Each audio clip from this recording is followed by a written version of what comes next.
Disclaimer, we are not SEBI registered. नमस्कार दोस्तों, बहुत बहुत स्वागत है आपका हमारे चैनल लाभ IQ में। आज इसमें एक छोटी सी एनालिसिस करेंगे आशियाना हाउसिंग के बारे में। रियल एस्टेट सेक्टर में एक स्टॉक ये ऐसा भी है जिसका नाम लोग ज़्यादा नहीं लेते, लेकिन रिटर्न्स ने सबको हिला दिया। मैं बात कर रहा हूँ आशियाना हाउसिंग की, जो 170 रुपये से आज 330 रुपए को क्रॉस करता हुआ नजर आया। लेकिन क्या ये ग्रोथ सस्टेनेबल है या फिर बबल बन रहा है? आज इस वीडियो में करेंगे इसका थोड़ा सा फंडामेंटल एनालिसिस और फ्यूचर आउटलुक को देखेंगे, और यहाँ इन लेवल्स पे क्या फ्रेश एंट्री बनाना सही होगा या फिर अभी थोड़ा सा जो लोग फ्रेश एंट्री बनाने का सोच रहे हैं उन्हें वेट एंड वॉच करना चाहिए। चलिए सब कुछ करेंगे इस वीडियो में बात। तो चलिए बिना देर के करता हूँ वीडियो की शुरुआत। ज़्यादा बड़ी लंबी वीडियो ना हो इसलिए फटाफट से करेंगे बातें। चलिए बिना देर के, आशियाना हाउसिंग एक Delhi based real estate developer company है, और अगर आप देखो तो यहाँ पर 45 सालों से ज़्यादा का इनका अनुभव है। 18,000 से ज़्यादा फैमिलीज को इन्होंने जो है, अगर देखा जाए तो हाउस सेल करते हुए नजर आए। और इसी के साथ साथ अगर आप देखो कई सारे जो हैं यहाँ पर डेवलपर में से mid income and senior living projects में एक बड़ा बढ़िया स्पेशलाइज बंदा ये लगता है, ठीक है, स्पेशलाइज कंपनी लगती है। इसका फोकस होता है टियर 2 टियर 3 सिटीज पर, जैसे जयपुर, जमशेदपुर, भिवाड़ी, पुणे, चेन्नई, इन सब जगहों पे एक बढ़िया प्रेजेंस है। और ये कंपनी का जो मॉडल है, नो फ्लैशी टावर और यहाँ पर just functional homes families and seniors के लिए इसका मेजर यूएसपी है। Affordable plus peaceful community based housing company. अगर आप देखो तो आज के ज़माने में जहां टियर 2 ग्रोथ बूम पर है, वहां ये मॉडल काफ़ी इफेक्टिव बन गया है। कंपनी के बिजनेस के साथ साथ कंपनी के थोड़े से फाइनेंशियल्स पे भी नज़र डालेंगे। सबसे पहले अगर आप देखो, कंपनी का जो मार्केट कैप है 3,329 करोड़ का हो चुका है। आरओसी बड़ा डिसेंट सा नजर आता है, और वहीं पे आरओई भी अगर आप देखो तो कंपनी का बड़ा डिसेंट सा ही नजर आता है। इसी के साथ साथ कंपनी का जो डेट है वो जीरो के आसपास देखने को मिलेगा। जी हाँ, कंपनी जो है डेट फ्री कंसीडर इसको हम कर सकते हैं। प्रॉफिट मार्जिन 10 से 12% का आपको देखने को मिल जाएगा। समटाइम अभी देखा जाए तो कभी कम होता है, कभी ज़्यादा होता है। इस बार नंबर्स थोड़ा सा डिक्लाइन देखने को मिले, इस वजह से ऑपरेटिंग प्रॉफिट मार्जिन भी थोड़ा डाउन आया है।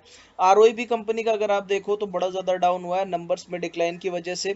बाकी आरओई और आरओसी भी काफ़ी ज़्यादा जो है बड़े डिसेंट नज़र आते हैं। प्रमोटर एक बढ़िया होल्डिंग, बड़ी कॉन्फिडेंस दिखाता है यहाँ पे प्रमोटर की होल्डिंग, जो 61.1% की है। और आज से नहीं, बड़े यहाँ पर कंपनी बड़े सालों से इस यहाँ पे प्रमोटर का एक बढ़िया कॉन्फिडेंस देखने को मिल रहा है। पर दिक्कत शुरू होती है वैल्यूएशन से, जहां पर कंपनी का जो पी रेशियो है 153 के आसपास है, जो एक्सट्रीमली हाई है।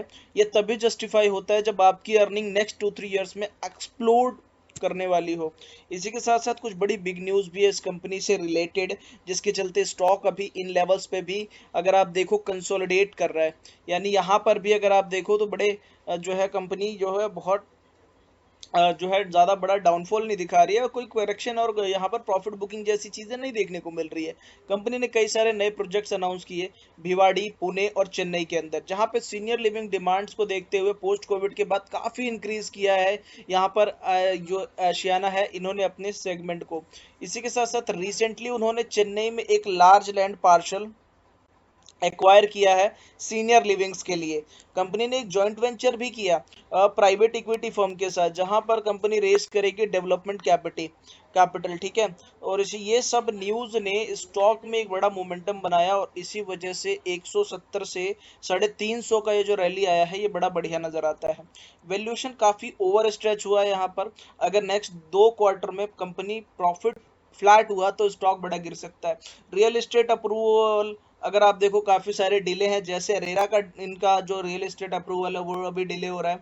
इसी के साथ साथ लैंड क्लियरेंस भी काफ़ी सारी है, इसमें थोड़ा सा रिस्क बना हुआ है। स्मॉल कैप में बड़ी वोलेटिलिटी होती है, सडनली 15 से 20% की गिरावट बड़ी कॉमन है, ठीक है। अब बात करते हैं कि ये जो लेवल्स है क्या ये जस्टिफाइंग है। अब सब फटाफट से इनके जो है चार्ट पे आ जाते हैं, ठीक है। नए प्रोजेक्ट्स की तो बात कर ली है, इसके बाद अब थोड़े से इस कंपनी के चार्ट्स पे भी नज़र डाल लेते हैं। सबसे पहले अगर आप देखो तो कंपनी ने पिछले 1 साल के अंदर 22% डाउन, लेकिन 5 साल में 400% से ज़्यादा की रैली दिखाई है। और इसी के अगर आप देखो तो यहाँ पर सबसे बढ़िया एंट्री और एग्जिट जोन की बात करूँ तो 170 से 200 का जो लेवल है यहाँ पर अगर आप देखो तो एक्सीलेंट बाइंग जोन है वो 170 से 200 के आसपास। लेकिन 330 से 340 एक ओवरहीट जोन है, यहाँ पर फ्रेश बाइंग बड़ी रिस्की हो सकती है। आइडियल एंट्री के लिए अगर आप देखो 240 से 260 की डिप पर थोड़ा बहुत एसआईपी मोड में थोड़ा थोड़ा इन्वेस्टमेंट कर सकते हो अगर आप इसमें अगर इंटरेस्टेड हो। ये स्टॉक बड़ा वेल्थ बिल्डर हो सकता है अगर आप पेशेंस रख सकते हो, और सही लेवल्स पे एंट्री करना बड़ा जरूरी होता है स्मॉल कैप काउंटर्स के अंदर। सबसे बढ़िया आशियाना हाउसिंग एक स्ट्रॉन्ग अगर आप यहाँ पर देखें तो कंपनी की तरह नजर आता है। सिंपल बिजनेस, लो डेट, क्लीन विजन के साथ। लेकिन मार्केट ने इसमें फ्यूचर काफी पहले ही प्राइस इनका अगर आप देखो तो इनका जो फ्यूचर है पहले ही प्राइस दिखा दिया है, ठीक है। अभी इतने ज्यादा हायर वैल्यूएशन, मेरी अगर आप एडवाइस थोड़ी सी छोटी सी देखो तो don't chase the rally, wait for the dip.